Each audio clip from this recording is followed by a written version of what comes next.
Hello, everyone, and welcome back to episode 2 of season 3 of TechRise. For those of you watching for the first time, I am Desiree Vargas Wrigley, a 2-time Latina founder here in Chicago and executive director of TechRise and chief innovation officer of P33. And TechRise is it's a weekly pitch competition designed to support BIPOC and women founders all the way from idea stage to exit. So each week we have 4 or 5 founders take the stage. They pitch for 4 minutes, followed by 4 minutes of Q&A from expert judges. And then we bring a guest speaker on to talk for a little bit while the judges deliberate. And then someone leaves with somewhere between $25,000 and $50,000. Today, in honor of Earth Day, which is tomorrow, we are partnering with Valor Equity Partners and their sustainability fund called the Siren Fund. Sorry about that. I guess I'm just a little off today. The Siren Fund. And we are so grateful that they are supporting a $50,000 prize today. So the founders you see are going to take home $50,000 in non-dilutive capital, which means it's just free money to go keep building these amazing businesses. So with that, I'm going to introduce some of the Valor team. First, we have Ellie Carrow. She serves as research expert on the research team focused on food tech, retail tech, and sustainability. And prior to joining Valor, she spent 6 years as an innovation client service manager at Bases, a division of Nielsen IQ. While there, she helped both consumer packaged goods and retail clients innovate new projects, product infrastructure, and propositions to optimize their brand strategies. So Ellie, great to have you back on. And then next we have Chandler Foster joining us. Chandler is vice president on the operations team of Valor Siren Ventures. And prior to Valor, he worked at Starbucks for 6 years in many different capacities. Most recently, he was an expat assignment in London, supporting their licensee managing directors in EMEA to drive strategic and sustainable growth throughout the region. And then last, we have Jake Benedict, who is he joined the Valor team in 2022 as VP on the investments team for the Siren Fund. Prior to that, he was senior associate at New Mountain Capital, where he worked on underwriting new deals and supporting the firm's portfolio of investments. Before that, he was a management consultant at Bain, where he worked on corporate strategy and private equity and due diligence projects. And little known fact, my senior essay was actually written about Starbucks and the coffee industry and corporate social responsibility. So I'm a big fan of you guys. I'm glad you guys are here supporting this work. So thank you very much. All right. So let's get started. Our first competitor today is Mollie Hughes with Softly.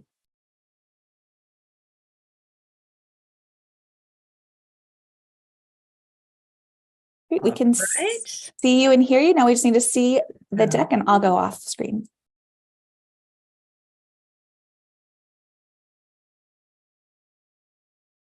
We're getting there. We can see it. You just might want to pop into presenter mode and we're good to go. We're ready when you are. Righty. Hello. Billions of dollars, yes, billions, have been earmarked by the US government to address climate, including recent announcements of millions specifically earmarked for sustainable products. To qualify for these incentives, brands must verify their sustainable claims through certification. These certifications are also needed to qualify for sustainability programs with major retailers and are needed to earn consumer trust. But with over 400 sustainability certifications to choose from, businesses are scrambling to determine which eco-label will provide the best return on their investment. Softly solves this problem with the first automated platform to simplify sustainability certification. Our B2B marketplace is like a common app where businesses can easily input their sustainable practices, upload documents into our secure portal, and instantly see which certifications align with their business goals. These certifications verify important things such as fair working conditions if a product is environmentally friendly or made by a minority-owned business. And then we notify customers if they qualify for government incentives in retail programs. We've already developed a special sauce that maximizes their ROI by taking the certified product straight to the conscious consumer. Sustainability certification is quickly becoming a necessity for successful companies, and Softly is uniquely positioned as an industry thought leader. We work closely with US EPA and have a partnership with Amazon Business, In fact, keep an eye out for a mini documentary Amazon filmed featuring Softly that's going to be released shortly. Currently, the entire certification process is a manual one, or one left to costly consultants. Our automated self-serve platform simplifies the process for everyone involved. So my dedication to sustainability began when I witnessed the raw beauty of our world when summiting Mount Rainier, a beauty that's not realized without intentional effort. This is Mount Kilimanjaro, where they're lacking environmental policy. It's realizations like this that fuel my commitment to eco and social issues. I have an amazing team to do this. On the left is yours truly. I'm Mollie Hughes with an emerging tech and sales background. My co-founder, Kathy, is a proven operations leader, and Eddie, our CTO from MIT, is an entrepreneur with several successful exits under his belt. We have 30 consumer goods businesses that are working with us on our MVP and acquire customers through direct sales outreach, including webinars. In fact, I host a weekly webinar that currently attracts around 50 potential customers every week.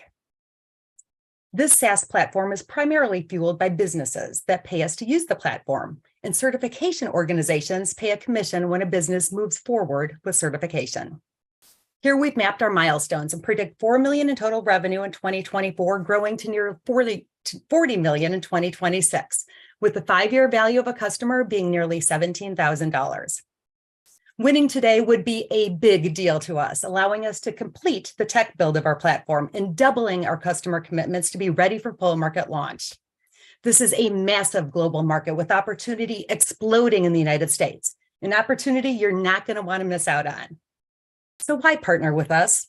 Well, brands need us. Consumers embrace us. The market is huge. The team is right. The yield is high, and the time is now. We invite you to join us on this journey as we all simplify sustainability, and we can all tread more softly on our world. Mollie, excellent job keeping time without the timer. We're sorry that it wasn't working, but you were perfectly timed. So great job. Judges, if you could come onto the stage, we'll get you started. And Ellie, if you could kick us off with questions, that'd be great. Sure, I can kick off. Thank you so much for your time. That was wonderful to hear. I guess my question is, you mentioned that you're currently scaling your partnerships through those weekly webinars. How do you plan to scale them in the future? Yeah, so first of all, I think the webinars are a great way to do so. Once we have the platform built, it's just going to be contagious, and people are going to be able to, first of all, we'll be able to report on what return on investment we're actually making and providing to customers. So we will have a direct sales team that will reach out to our leads. We have many of them that are we get either through the webinars or also going to conferences. And also we have a database that has consumer goods businesses that we're targeting. Chandler, you wanted to mix? Mollie, not Rainier. I love it. So my question is, what competition or which competitor are you most concerned about? And do you believe you're in position to be like an N of one or an N of many? So yeah, great question, Chandler. And right now there's not an automated platform that does this. So what businesses are doing right now is they're going to a consultant. They're either trying to manually do it on their own and sift through all this information, and it's a lot of information, especially now that we're adding these retail programs that you need certification to qualify for, these government incentives. It wasn't quite as hard when they were just picking the one that was going to resonate with a consumer. So this will be the first automated platform that's out there. And Jake? Yeah, that was great. Thanks, Mollie. I was wondering, can you give a little bit more specificity on the ideal customer profile for you? Is it a larger brand, sort of an SMB brand? What are the traits that would make someone attracted to you versus, let's say, a consultant? Yeah, so Jake, our ideal customer are small consumer goods businesses with at least $1 million in ARR. So they could be small to medium, go up higher is better. And that's our initial customer that we're going after, just because we have access to them. And also ones that are making claims that are not backed by certification, or they have a certification and it's not properly being displayed on a retail site. So those are our initial target customers that we'll be working with. Cool. And what does pricing look like on that account? Yeah. So pricing for initial use of the platform is $150 a month. And then there's also add-ons that can go on to it, such as monitoring of retail sites. There could be storage. There can be other add-ons that will be for each customer segment that we have. Got it. Thank you. And I might jump in with another question. You mentioned that the next milestone is building out this platform more. Is that what you intend to use the funding for? That's exactly what we need the funding for. We've got these customers that say, hey, this is something we really, really want. 85% of them say, we recognize the problem. 79% want to learn more. And 90 say, hey, we just don't even know how to be included in these programs. So we're bringing in all the platform information from the certifications, but this money is going to be so great to have to be able to actually bring it live to market and scale it faster. We have 30 more seconds if you have anything else to add or another quick question.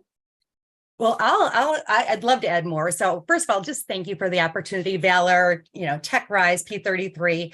Tomorrow's Earth Day, and it's where people collectively come together to make our planet better. And we at Softly feel so fortunate because really every day is Earth Day to us. We are thrilled to have businesses where purpose and profit can really go hand in hand. And we're solving a real problem for businesses. And in solving this problem, social and eco change for good is going to really help everybody on the planet. So happy Earth Day, everybody. I agree. And I couldn't agree more. And I think it's been a long time coming. Excited that consumer behavior is catching up. So Mollie, great job. And we are going to go video off everyone. And I'm going to next welcome Rashmi Alawani with Tobelli onto the stage. All right, I'll let you know when we can see your screen.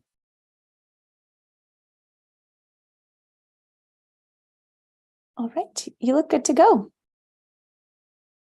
Okay, good morning, everyone. My name is Rashmi Alawani, and I'm the co-founder of Tobelli. Before I start my pitch, I was wondering if anyone likes my Instagram posts. You didn't think they were real cigarettes, did you? I have a whole future ahead of me, and plus, no one even smokes these days anyways.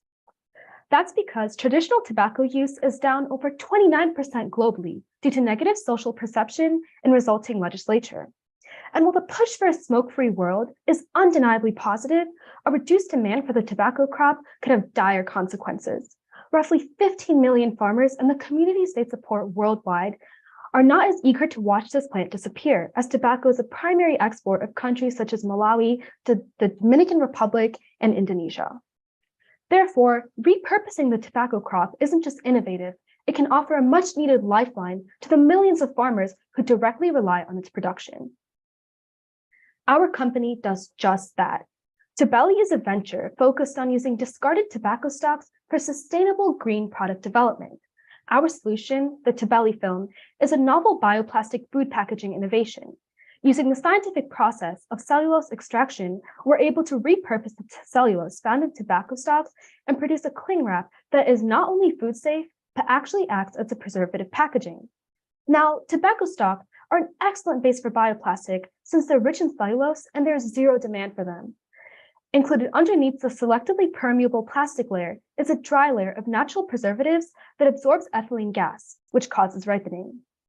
Brainchild of founders Rashmi Alawani and Shreya Hokoda, the Tobelli idea arose from the Ayurvedic herbs and spices that we both grew up with, which my grandmother would use to preserve food in the heat. We applied our culture to a technology that is accessible worldwide and uses plastic stronger and more malleable than the traditional single-use plastic wrap. Additionally, unlike the exploitative consequences imposed by big tobacco, including child labor and lack of farmer education, we are grounded in empowering Indigenous communities with a stable and equitable income source. We stand out from our competitors because of 6 key reasons, summed up by the table below. Creating a no-compromise, convenient solution with a wide consumer base that already utilizes single-use cling wrap that fills a vacancy in the plastic wrap industry. Next, our target customer archetype is anyone who regularly uses plastic food packaging. But in order to get there, we must first reach our serviceable obtainable market, who are eco-advocating Americans part of like-minded environmental organizations. These organizations range from anti-smoking ventures to single-use plastic elimination initiatives. And of the 203,000 members in this initial network, if only 15% purchase a single unit of the $399 Tobelli film, that results in $122K in launch revenue.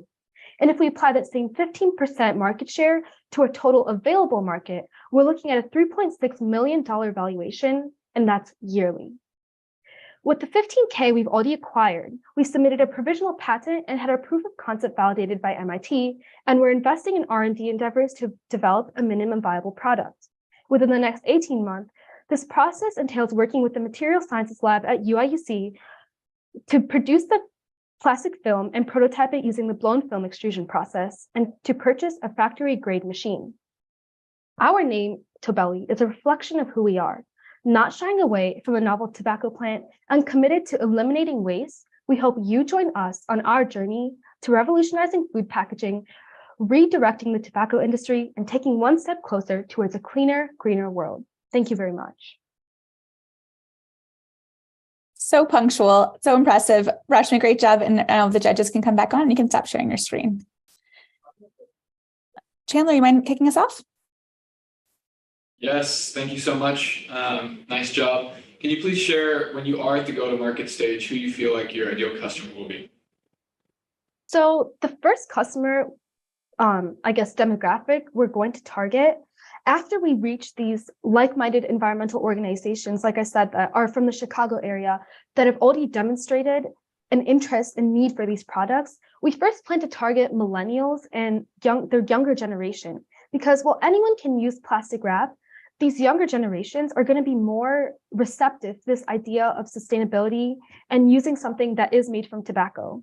And what we're trying to do is we're trying to tackle this idea of making a tobacco-based plastic head on, so that we're not like shying away from it. We're trying to show people that tobacco can be used for good purposes besides cigarettes or nicotine addictive products.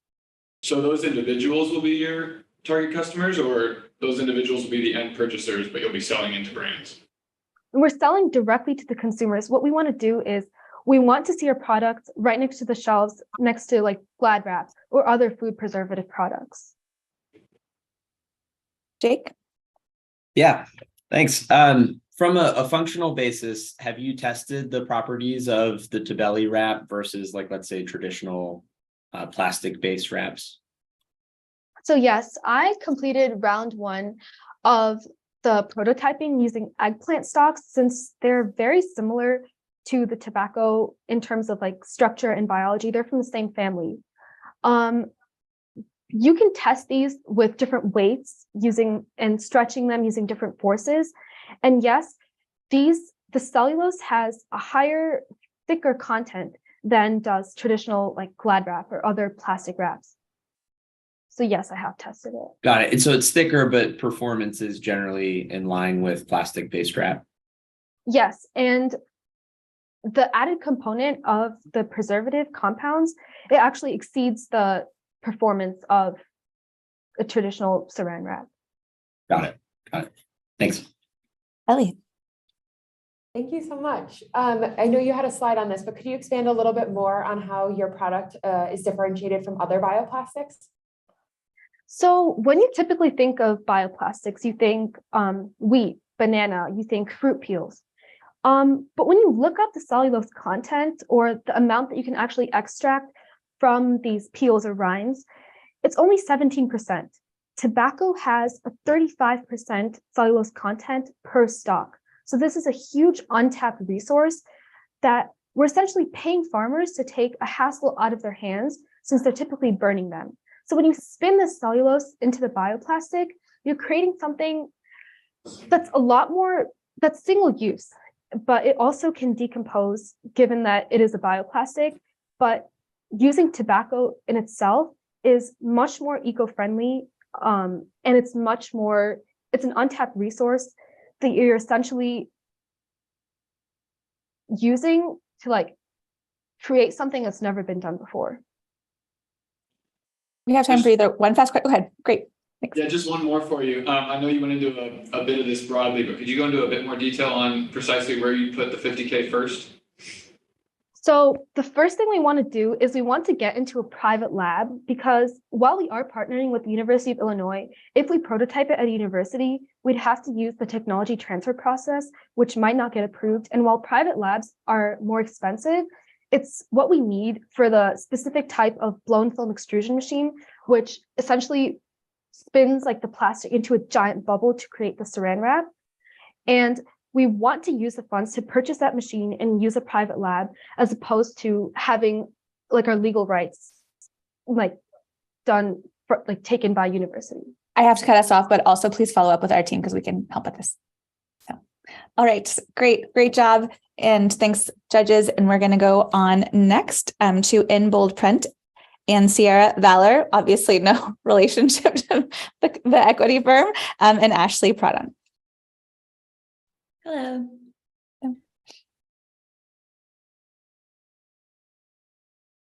All right, we're ready when you are. We are ready. Not seeing a timer. She doesn't start it till you talk. Okay. During quarantine, I found myself spending hours online searching for sustainable products amidst a sea of greenwashing.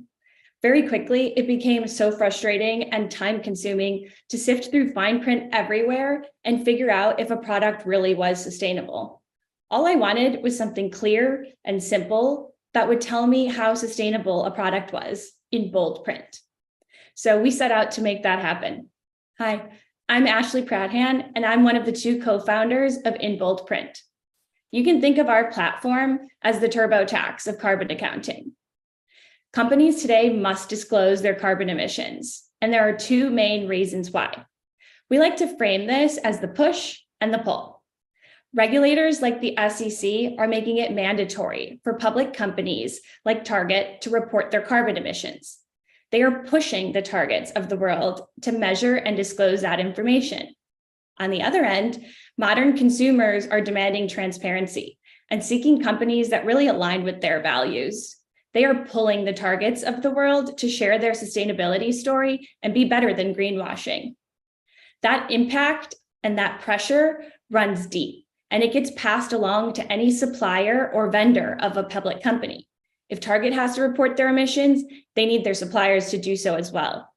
Unfortunately, that means small to medium-sized companies and manufacturers who don't have the resources to make that happen are up against a wall. But we can help. We provide a guided experience for SMBs in the consumer goods space, making it simple to understand and just get started, just like TurboTax. While we all care about green initiatives and environmental impact, we also recognize that money's green too. That means we focus on the impact to the bottom line. Our platform helps recommend alternative actions that turn a business's emissions into efficiencies, aka profit.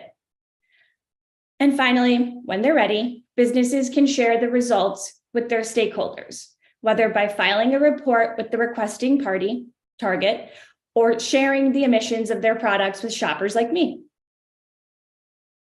This market opportunity is large, but the way that we plan to tackle this is twofold. One, we are talking directly to brands who've already expressed their need to chase these goals because they supply public retailers and advertise sustainability on their products. 2, channel partners. We've been approached by public retailers who need a tool to give to their long list of suppliers to bring them along in their sustainability journey. We've also been approached by product intelligence platforms that want to integrate environmental metrics directly into their database as a service offering. In a little over a year in business, we've achieved $150,000 in revenue, 5 customers, and a healthy pipeline. In comparison to other tools in the market, we are not only priced for small to medium-sized businesses, but we are also targeting specifically the consumer goods industry with a data lens. We previously raised from former clients of ours who believed in our vision. And as a team of 2 today, when time is of the essence, the $50,000 from TechRise will allow us to have an additional hire who can focus on development work. So we can focus on gaining $240,000 in ARR so we can set up for a Q3 raise. With our backgrounds being in the data and analytics space, we're unique in that we were able to build the platform to date ourselves. With the inside view of over 50 Fortune 500 companies from our previous careers, many of which in the consumer goods and supply chain space, we also uniquely understand the data problem that our customers face and can help them overcome it to chase their climate goals. By joining us on this journey, TechRise is not only making a great investment in our company, but also in the greater world as a whole. And with our day around the corner, it's perfect timing.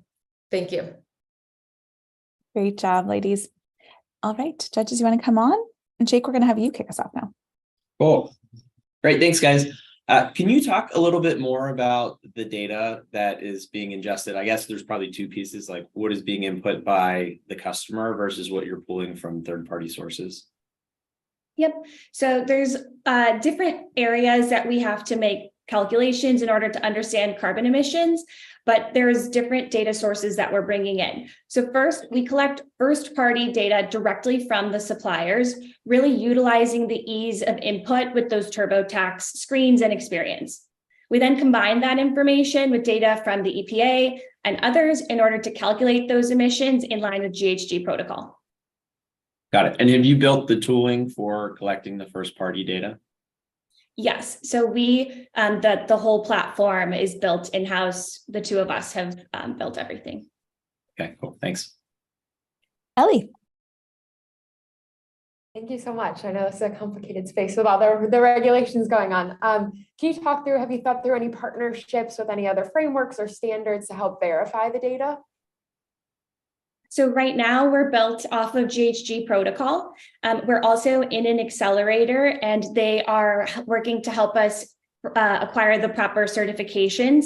Because it's a very new space, the standards are not super concrete. And even though there is a GHG protocol framework, it's more of an art than science, which is difficult. But we are in line with the accredited frameworks and working to become more certified so that customers can trust that they are reporting in the proper way. Chandler? Thank you both. I feel like this is a very hot topic right now. And given that, could you share with me a little bit about what you've looked into from a competitive landscape perspective? What sets you guys apart most? Yeah, absolutely. So in terms of the actual software space, a lot of the competitors in the market today are not priced for the small to medium-sized business. So that's one differentiator at the moment. And the second piece of it is that we are built by data experts, meaning that we're able to allow these customers not just to figure out how to calculate their emissions, but the whole process of gathering the data to input into their calculations, which for a small to medium-sized business owner who doesn't know anything about this space is a huge important translation layer. So a lot of those things are what differentiate us from softwares. And then when it comes to consultants, obviously the price point is hard. It's a static report that they don't get to act on throughout the year. And it's hard for these businesses to hire in-house experts. Thank you. Can you guys talk a little bit more about pricing and whether or not you're looking to pick up consumption economics on this? Yep. So we are priced at $24,000 a year, about $2,000 a month, and that's for the company emissions. We also have customers that are looking to put the carbon emissions at the product level. And so we price that at $60 per product per year. And that is, we go into volume discounting once you get into the higher tiers there. And your second question was, sorry, can you remind me what the second part was? Whether or not you're looking to capture savings. So for instance, if someone's able to reduce energy consumption or costs for them, is that something that you're interested in capturing pricing on? Capturing the pricing of how they can reduce those emissions? Yeah, exactly. So we do have a section of the platform that helps them assess alternative suppliers and different actions that they can take. And that's included in the pricing. Got it. Cool. Thank All right. you. Great job. Great job, team. In Bullet Print, we'll have you go video off and we're going to welcome Sophia Wennstedt and Blip Energy on next. Sophia, great to see you. Hey, you guys have the screen up? It's up. Fantastic. Well, it's great to be with y'all. Over the course of 1 year, on average, 500,000 Americans lose power every day. So I'm going to take a brief moment and ask you to put yourself in that instant when the lights go out unexpectedly. Now, maybe your kid was in the middle of an online course, maybe you just restocked the refrigerator, or you need a CPAP machine to sleep tonight. Do you have a backup plan? Do you dig a dirty gas generator out of the garage, or do you wait it out and just hope? Affluent single-family homes have had whole home backup power for decades, but to date, no one has packaged that tech to really work for everyone else. A 2022 survey confirmed our own research around this need. 84% of Americans are worried about losing power. 61% report they wish they had reliable backup power at home, but only 15% have a backup solution. So this gap is driven by both cost sensitivity and installation constraints, especially in rental homes and multi-unit residents who are unable to install batteries or use traditional generator systems. At the same time, we're adding wind and solar to the grid overall. So grid operators need new tools to dynamically adjust power consumption. That assures that in real time, even that enough power is being generated to cover energy usage, even when the sun goes down. Blip Energy is defining a new product category to solve both needs. A standalone IoT battery that works for any home. And by solving a real pain point for these households, we're also adding new nodes to the smart grid network.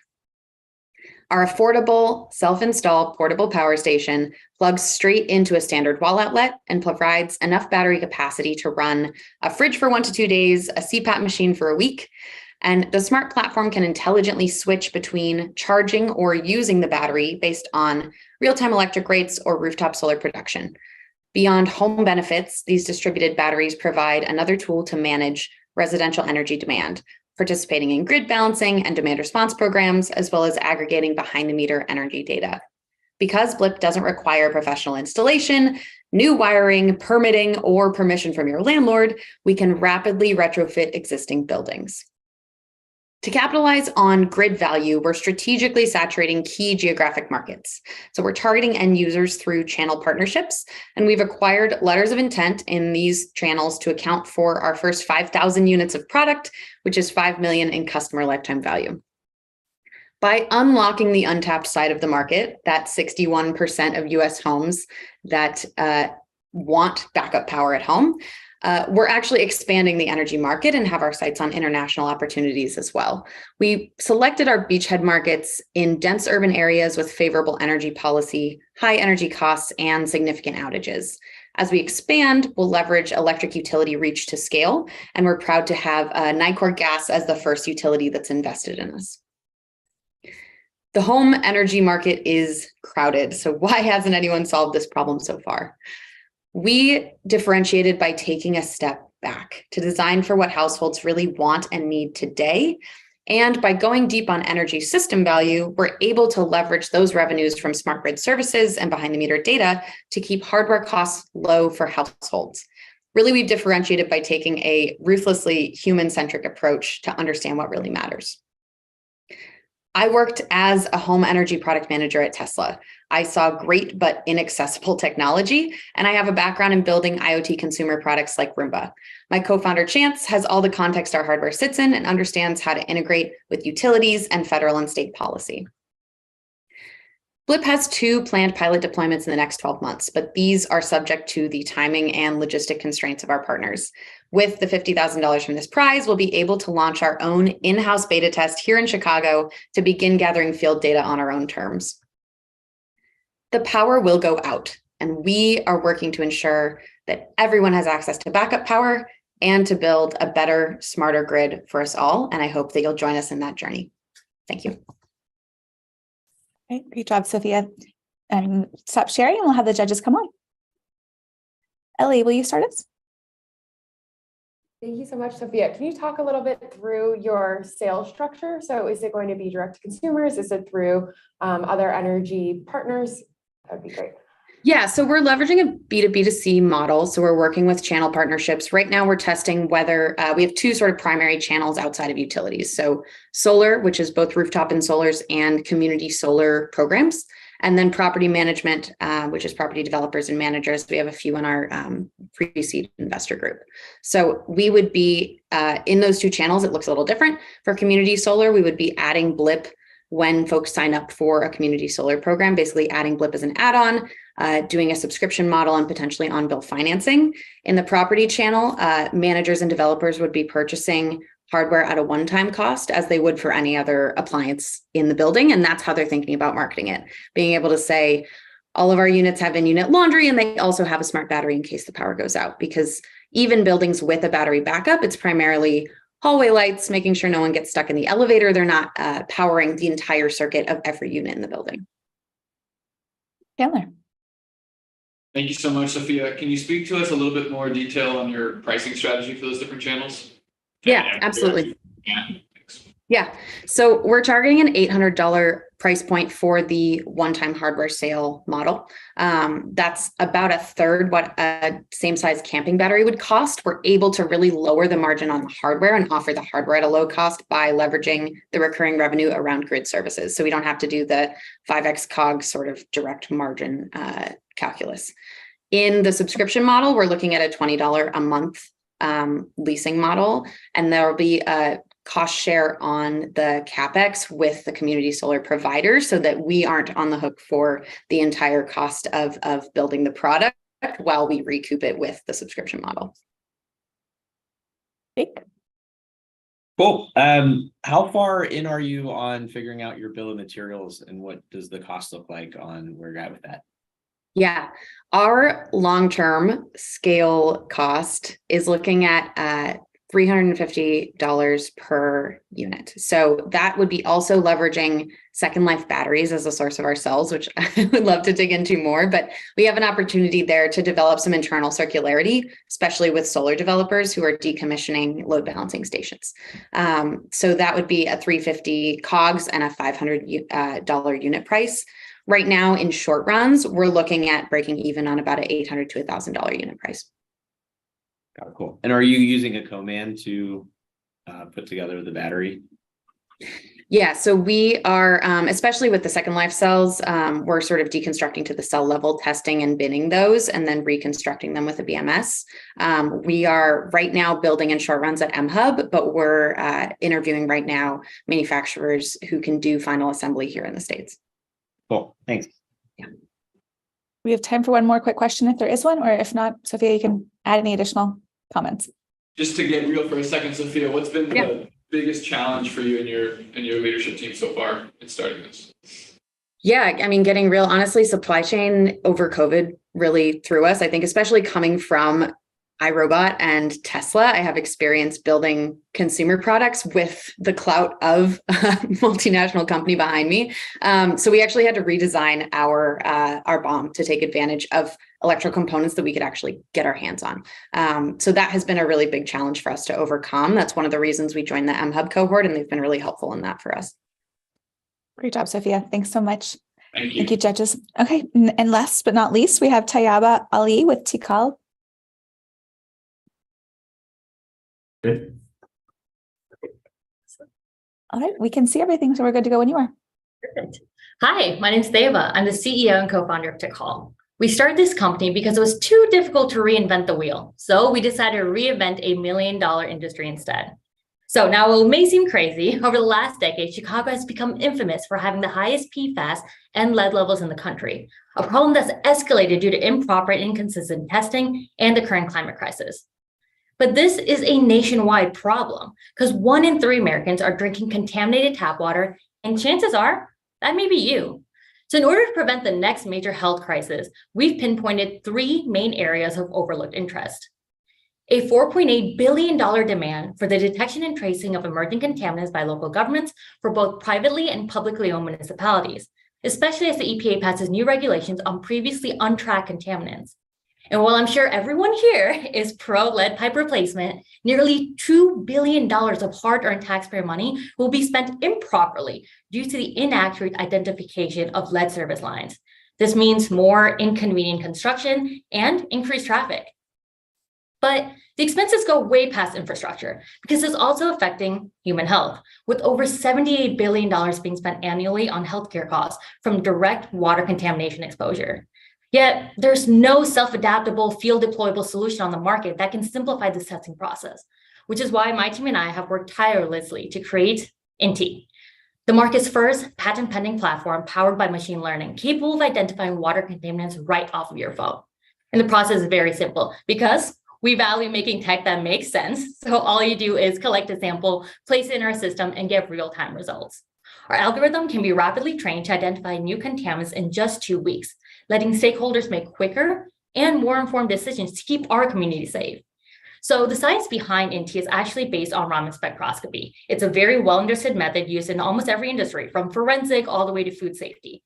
And what we've done is we've built upon this science to create a smaller and more precise plug and play device that harnesses the power of machine learning to push the bar on how we both detect and track these contaminants.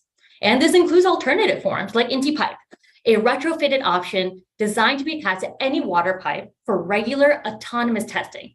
Both devices do all of this while prioritizing both accessibility and affordability. So let's talk money.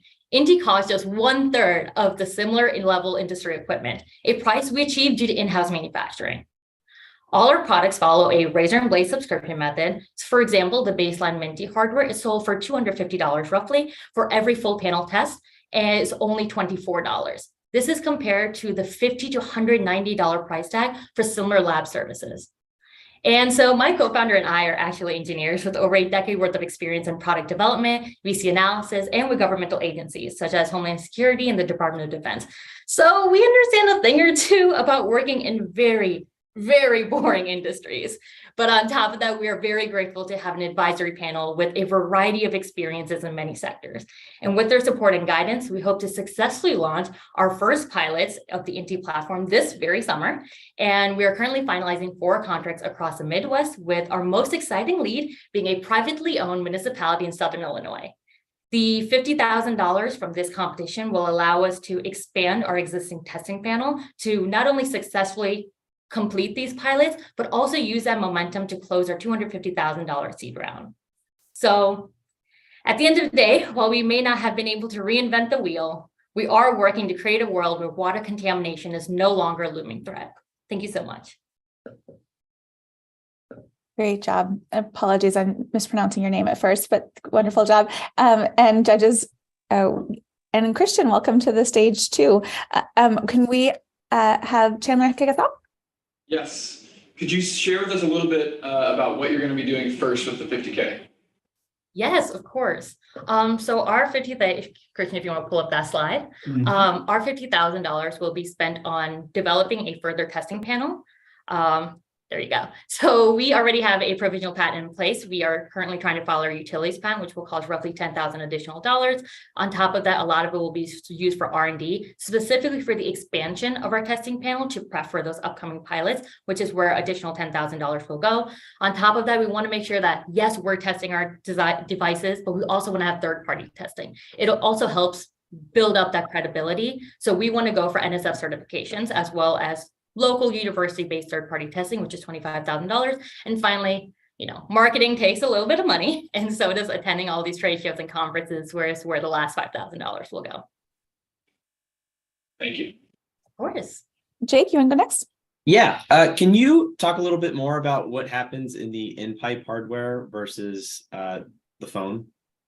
For sure. So hopefully you can hear me. I'm using Tay's microphone. We're in the summer. Sorry. But so the INTI pipe, it is attached on the side of the pipe, and it has a pumping system to basically take regular samples of it. And the actual testing platform is basically the same. It's a laser that excites the sample, and then we take a picture of it, and then the machine learning algorithm can identify the contaminant based on its unique spectra fingerprint. Okay, got it. And so would you require the in-pipe system wherever someone is looking to have a test? That's a base level requirement. Yeah. So that would be either at the input of a system, either post water treatment, just to make sure that the water treatment did in fact work, or for example, going into the main line of a house to basically detect that the house waters, everything's okay.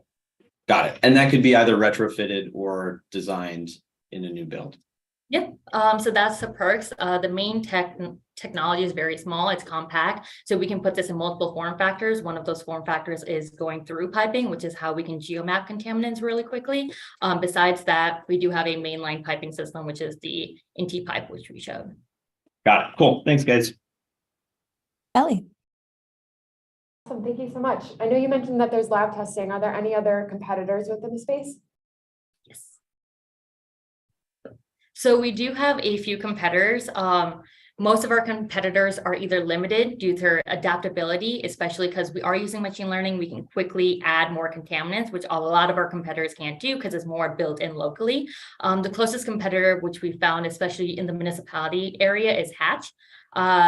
They are similar in price range, but that price range kind of goes out the window once you see the depth of our panel, because that comes at no extra cost for the user. And it also does not cost us to run more tests compared to Hatch's material, which every new contaminant that you add to their detection device, it will cost more. So while right now we are the same price as them, we are more adaptable, there are more form factors, and eventually it'll be significantly more cheaper for our users to use.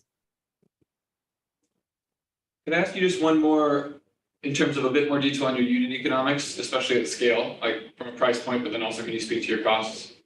Of course. Would you like to pull up the slide? Mhm. You can go to one of the deck.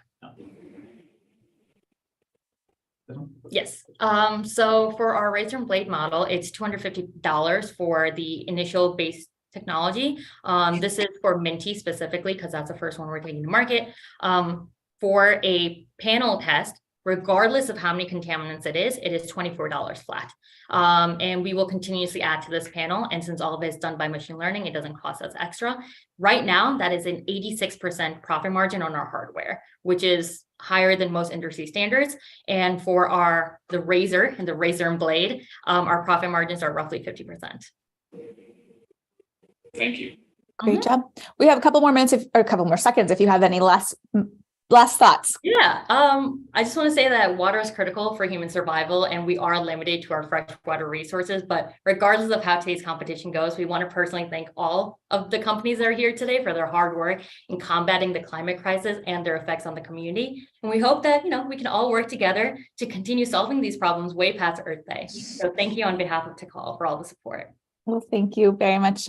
Great job. And judges, you have the unenviable role right now of going to select a winner for today's $50,000 prize. So we're going to send you over to hang out with Stephen from Verizon. And I am going to welcome on a very relevant for the last pitch guest speaker. We have Alaina Harkness today joining us as Executive Director for Current, which is a Chicago-based water innovation hub. Alaina leads a team working to grow an inclusive blue economy, accelerate innovation, and solve pressing water challenges. And under her tenure, Current has helped attract more than $20 million in federal investments for water innovation to the region.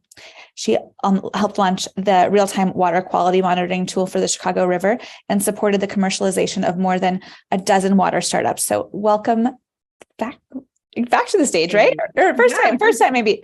It's so nice. Great to see you, Desiree. You Thanks too. for having me. Yes. Hopefully you had some more insight than the rest of us on the last startup. I don't know if you got a chance to watch their pitch, but it's exciting to see. It's really exciting. We've had a chance to be mentors and see the Tikal journey along the way. So it's exciting to see how far they've come. Oh, great. Well, can you tell us a little bit about your own backstory and how you got into kind of water innovation as an industry? Yeah, you bet. So I'm a Great Lakes native. I grew up south of Chicago and have been a Hyde Park resident for 20 years. So I've spent most of my life in the region living near a Great Lake, and really passionate about really two things. One, how we make cities generate more opportunity for people, how we address equity issues in cities. I spent the most of the first part of my career working on that. But I'm also really thinking about how we build cities that work for the planet, right? Because I really think if you get it right in cities, if you figure out how to plan them, how to, get all the public-private partners aligned, we can just address like the two most pressing challenges of our time there. So that's what led me to work in cities.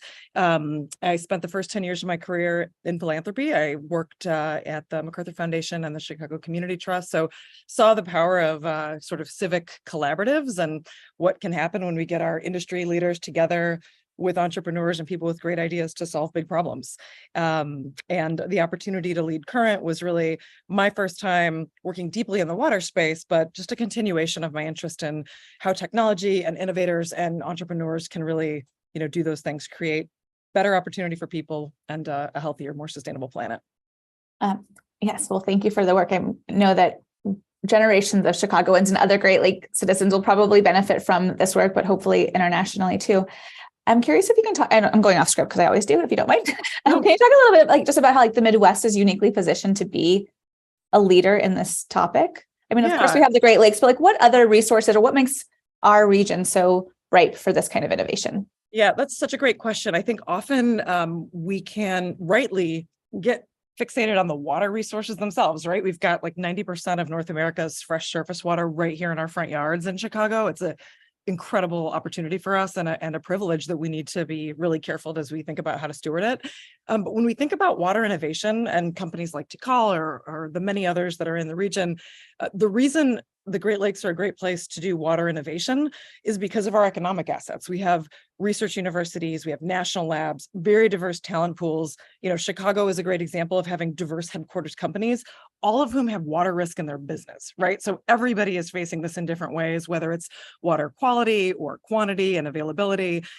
All those things come to ground for businesses and individuals, as you heard, right? The drinking water risk, flooding that people have in their basements. So whether it's individuals or industry, anytime there's risk to manage, that creates business opportunity. And I think here in the Great Lakes, we're so well positioned to not only invent the future technologies that are going to solve not just our challenges here in the Great Lakes, but the world's water challenges, but also to build them here, to bring them to market here, like to have the export strategies that, are just part of what Chicago and our region is so good at. So that's the story we are trying to tell. It's like we have these amazing water resources here, and it's incredibly important for us to protect them.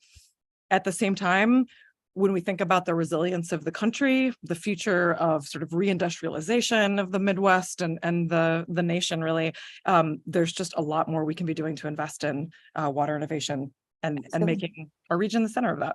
Yeah. So most people have heard of the green economy, and the blue economy feels like a new term, at least for me. So, I think you covered it in the last question, but I just want to make sure that there aren't nuances to defining the blue economy that I'm missing out or the audience is missing out on. So. Yeah, there definitely are. I mean, it's the way that we're defining it. We actually have a report funded by the Department of Commerce that we'll be releasing shortly here that talks about this in more detail. But really just think about it as everybody on the supply side of water technology. So we just heard from an innovator that's building a really interesting solution in that space. So everybody that's creating that supply, whether it's pipes, sensors, better testing and monitoring, that's the supply side. On the demand side of the blue economy, we're talking about everybody that needs those technologies to manage water risk in their business. So for us in our region, food and beverage companies, manufacturing companies, anyone thinking about energy efficiency, because the way we heat, treat, move, and manage our water, all of that is energy intensive. So we're really drawing a broad frame around the blue economy because we think that's really necessary if we're going to create the kind of opportunity for entrepreneurs and workers that we want to see. Absolutely. So workers is a great segue for my next question that's not on here, but I'm going to just keep going. And that is, what kind of job opportunities do you think the blue economy is going to open up that maybe we don't currently have? And where do we need to think about upskilling people to be able to capitalize or, benefit from those opportunities locally? Yeah, great question. So I think when people think about traditional water workforce, there's a couple really big drivers right now. Infrastructure investments and funding to do things like replace lead service lines, right? So that is one major area. And we have a big opportunity to continue to diversify those opportunities and train people for the kinds of, pre-apprenticeship and then apprenticeship programs that get people into the trades that will be able to do this really important work of transforming and rebuilding our infrastructure to be healthier for the next generation. That's really critical. There's other pathways that are not on radar, which we're really excited about. So one, in Illinois, we've got high concentration of companies that are building better sensors, right? Like thinking about and how to track, monitor, manage contaminants in water. That's a really exciting opportunity. And whether we're inventing, the kinds of novel materials you need to put in the sensor or the analytics backbone to understand and interpret and make that information actionable to the end user, that's a really exciting area of sort of innovation and technology that we also think is really important for jobs. Another really interesting one, wastewater surveillance. So this kind of came up in during the pandemic, but using wastewater actually as an early warning indicator for COVID-19 and other diseases. That's exciting because it's expanded with big federal support from the CDC and others to do this in communities. And so it's kind of creating a new pathway for a community health worker to get excited about that job, and we've secured some support from our congressional delegation to launch a pilot with city colleges and with Cierra Collective and other partners to really explore what that would look like. So I think there's green infrastructure management and maintenance, the lead service line work. There's these areas we know, but there's also just, getting people excited about helping all companies manage water risk in their business. And I think that's going to be a growing part of every chief sustainability officer role and a key part of operational roles inside of industry. Yeah, and I think it extends, maybe tangentially to even like our sales teams. We're so great at sales and marketing in the Midwest, and having the specialization to be able to sell these sensors or the supply chain for the sensors is a really interesting way to kind of bring our existing tech workers into this new economy. So awesome. Thanks for that context. When it comes to programming for Current, what are some of the main initiatives you all are focused on right now, and what's coming down the pike? Yeah. So we have a demonstration program in the Chicago River, which I'll talk about because I think it's an exciting way to show what's possible when we put technology out in the market and use it as a way to get people excited about careers and entrepreneurship in water. So it's called H2 Now Chicago. We won the Chicago Innovation Award for it last year, and we're really excited to expand this pilot program this year. It's basically a weather app for the Chicago River. So we have sensors installed in multiple locations, and you can go to h2nowchicago.org during the summer recreation season, so kind of between Memorial Day and Labor Day, and see how the water's doing in real time. And I think everybody who lives in Chicago sort of has a view of the river as either an industrial wasteland that you should never go near or touch, or this beautiful resource that we should be swimming in. And the reality is somewhere in between. It's doing really well. The river, I think the story is overwhelmingly positive. And we want people to know that and kind of, bust some of the myths around being in the river on days when it's totally safe to do that. But the reality with climate change is that we get these heavy rainfall events in Chicago, and there are some days where it's not, certainly not safe to swim, not even a great day to kayak. And we just want more awareness about that. So it's an exciting project because we're testing novel technology in the field, making it very public. And also it's a way of communicating with the public why our water quality matters so much. So that's our exciting, big demonstration project. But also I mentioned we're rolling out this report with Department of Commerce support.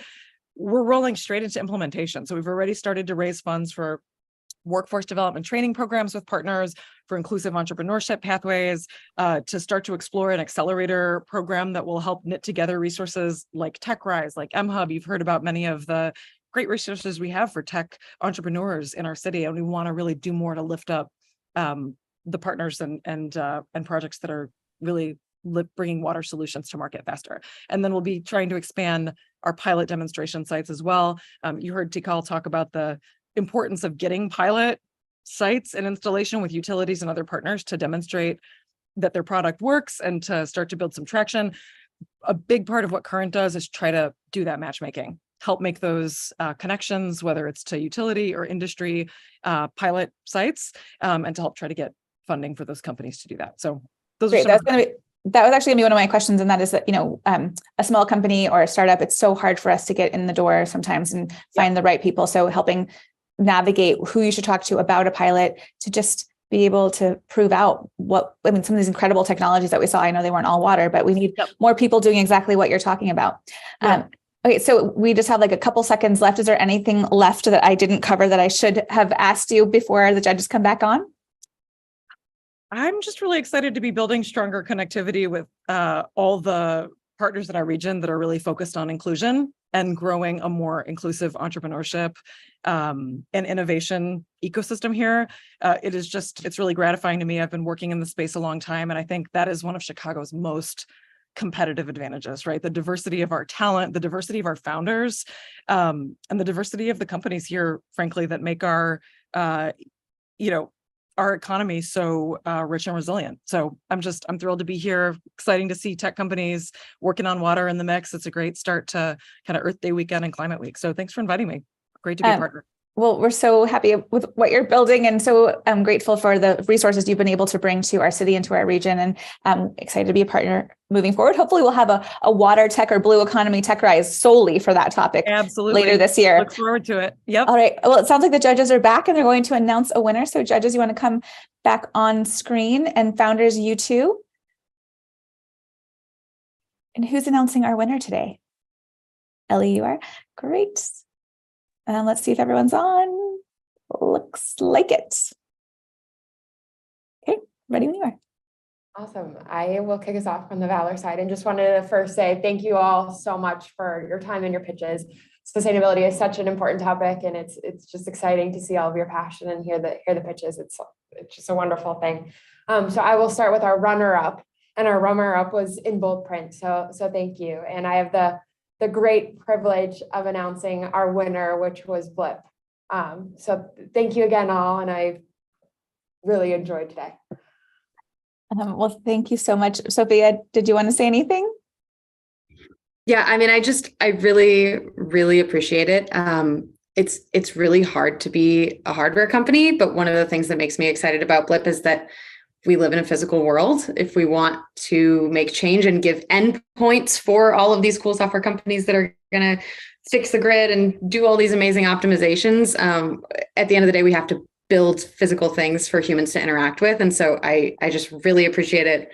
Hardware is a slog, and this is going to give energy to my month. So thank you so much. Well, congratulations to the Blip team. And then the reason runner-up matters, actually, just so everyone knows, is that the runner-up gets automatically entered into our grand finale, which is a $100,000 prize sponsored by Verizon. So the rankings matter each week, but as people know, you are welcome to come back onto the TechRise stage, and we will have multiple opportunities, not just this year, but for years to come. So please know that this is not a one and done opportunity, but everyone did a tremendous job. And congrats, Sophia and team, and Valor. Thank you so much for the generous support this week. And Verizon, thank you as always for your partnership. We will see you all next week. Thanks, everybody. Thanks again. Thanks, TechRise. Thanks, Desiree, Lucy, and everyone.